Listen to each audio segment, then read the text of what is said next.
particularmente ninguém com vergonha. Mas sabe por quê? Porque uma série de alunos, né, passaram meses trabalhando, ensaiando, para apresentar seu trabalho lá na frente. E o que a gente percebeu foi que aqueles que não estavam diretamente ligados ao trabalho da aula ficaram simplesmente batendo papo como se fosse uma praça. Será que essa falta de educação ali não se reflete em outras coisas da nossa vida? Será que é necessário, por exemplo, uma sala de aula como essa, a gente ter chamado a atenção no início e retornando agora, chamar novamente? E isso está relacionado aqui. Você é assaltado todo dia, mas não se dá conta e não faz nada para mudar. Por que não faz nada? Porque diz assim, eu sozinho não resolvo. Cada um faz a sua parte. Nós tentamos fazer a nossa parte aqui. Cabe a vocês agora fazer de vocês. E se não existir esse trabalho integrado, não dá resultado não. Então a grande questão é essa. O Brasil é um país que hoje, como ele colocou, né, um ponto positivo é que ela alavancou a nossa economia, descobrindo o pré-sal. Mas se esse recurso não for usado para o benefício da sociedade, para que a gente chegue no posto, coloque a gasolina mais barata, para que o produto chegue no supermercado, o frete mais barato, que a gente não tem mais barato, não adianta nada essa riqueza. É uma riqueza em vão que muitas vezes vai ser explorada pelos outros. Eu gostei do exemplo que ele colocou aqui. Um animal em extinção na Mata Atlântica. Os japoneses vieram e perceberam que o veneno desse animal, né, é o remédio ideal para pressão arterial. Nós temos animal e queremos destruir. Eles vêm, pegam o nosso animal e ganham dinheiro. Infelizmente, o que está acontecendo no Brasil? Nós não sabemos usufruir dos recursos que nós temos. Mas eu acho que a natureza é perfeita, né? Imagine só, né? Se Deus tivesse colocado, né, essa natureza tão perfeita e uma população esclarecida, a gente ia dominar o mundo, né? E muitas vezes esse domínio seria negativo para os outros, né? É verdade. Bom, e aí eu coloquei só esse contraste, para vocês verem, né? Porque o Ecos exemplificou muito bem aqui. É um contraste, um choque muito grande entre produção econômica e preservação ambiental. Produzimos muito, mas até que ponto essa produção foi viável para as nossas vidas e de todo o ecossistema. Então, nas outras imagens ali, eu coloco os acidentes, quando tem de plataforma, para vocês verem que não é brincadeira. E só para enfatizar mais a importância de se reverter esse processo econômico para um processo social, eu gosto sempre de citar o exemplo da Coreia.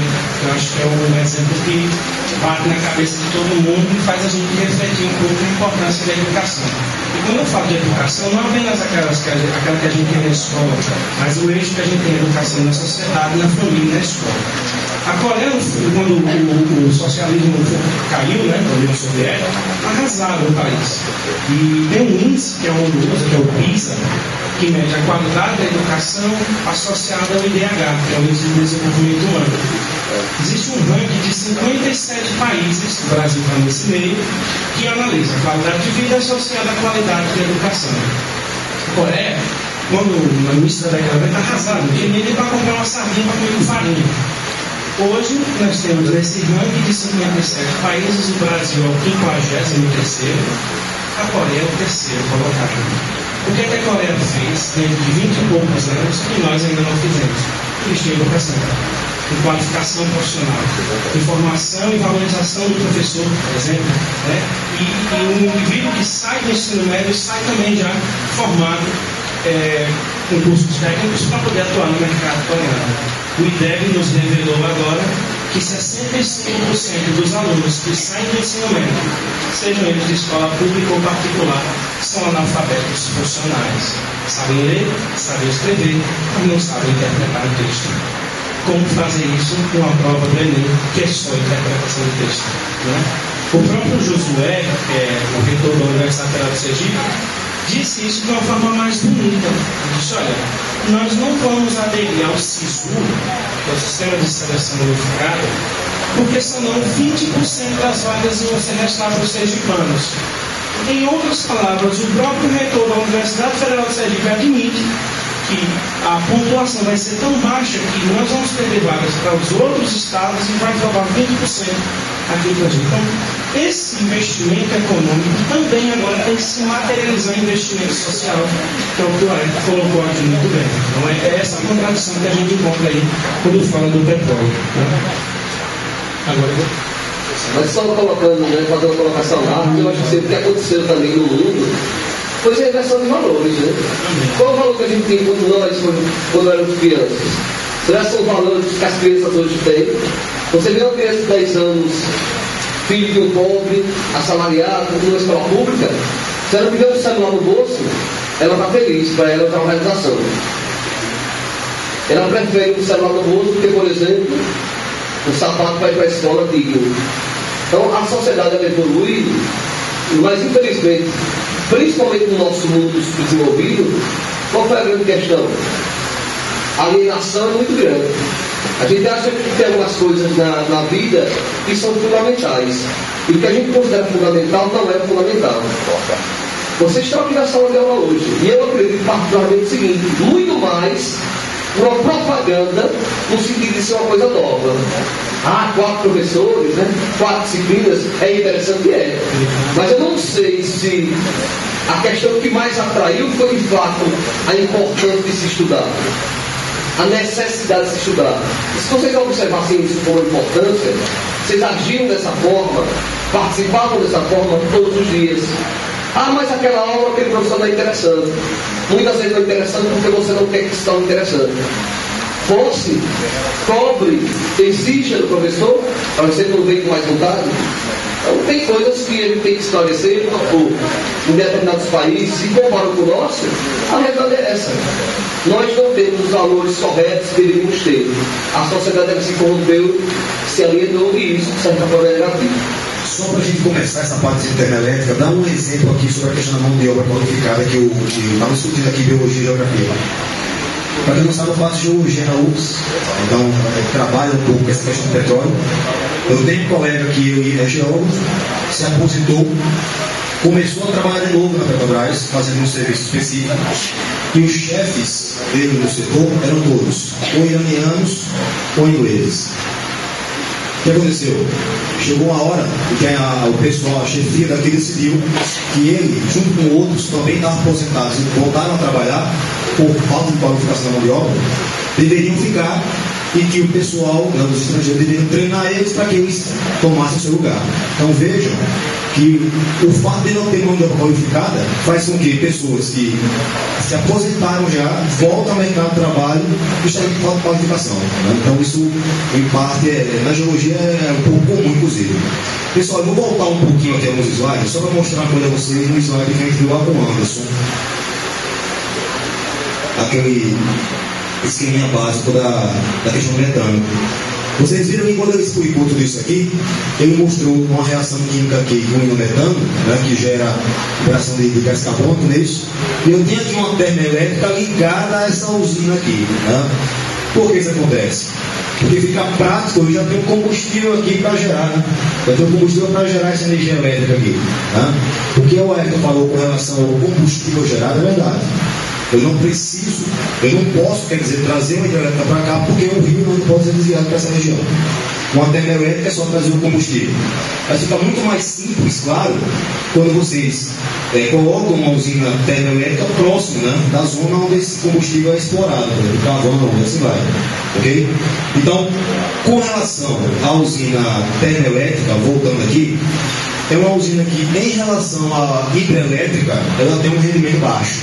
Para você ter uma ideia, uma usina termoelétrica ela chega a ter até 40% da energia térmica, pelo vapor, né, da água gerada, transformada em energia elétrica. Isso é um rendimento baixo. Ok? O resto é desperdiçado.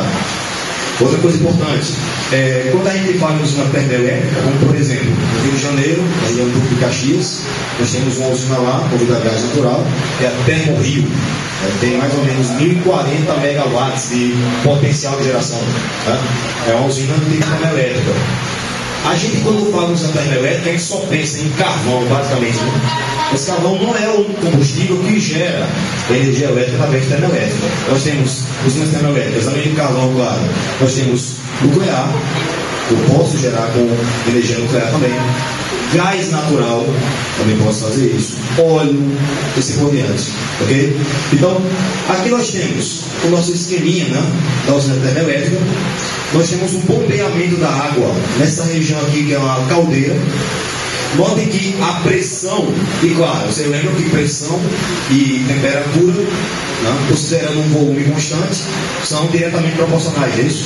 Se eu aumento a pressão em um certo ambiente, eu vou aumentar também a temperatura, por exemplo, em mudança de fase. A gente pode aplicar isso aqui também com o princípio de convecção. Vocês lembram do princípio da convecção? Se eu pego uma certa massa de água, vou colocar um esqueminha básico aqui. Se eu pego uma certa massa de água, vou colocar aqui, ó, e aqueço essa massa de água por aqui, nessa região, por baixo. O que vai acontecer com essa água nessa região aqui? Obviamente eu vou ter um aquecimento. Quando eu vou ter esse aquecimento aqui, eu vou ter porções de água com temperaturas diferentes, é isso? O que acontece quando eu tenho no mesmo ambiente porções da mesma substância com temperaturas diferentes? Eu vou ter aquele ciclo de convecção, é isso?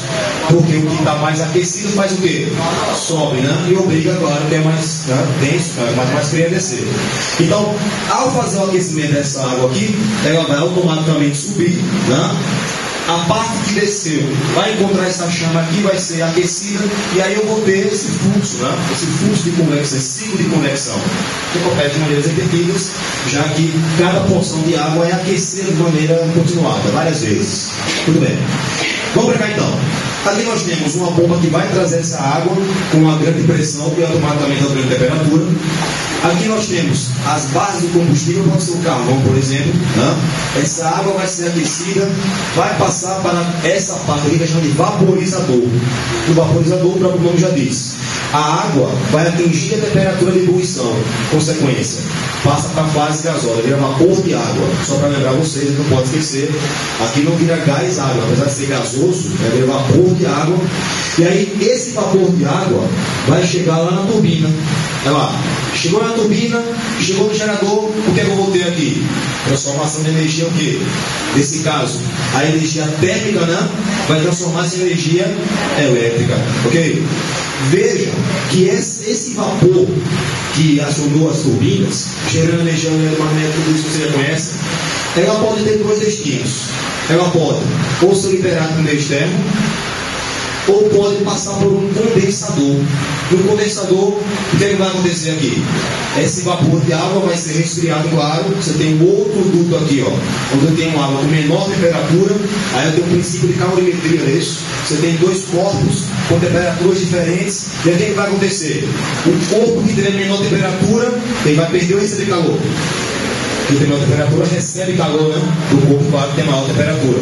Até quando isso acontece? O nosso assunto está entendido quando tem um igual, né? Temperatura. Então, esse vapor aqui vai voltar a ser água, né? Vai se condensar, e aí pode ser liberado por rio. Então, isso é um problema. Talvez o nosso cirurgião pode falar.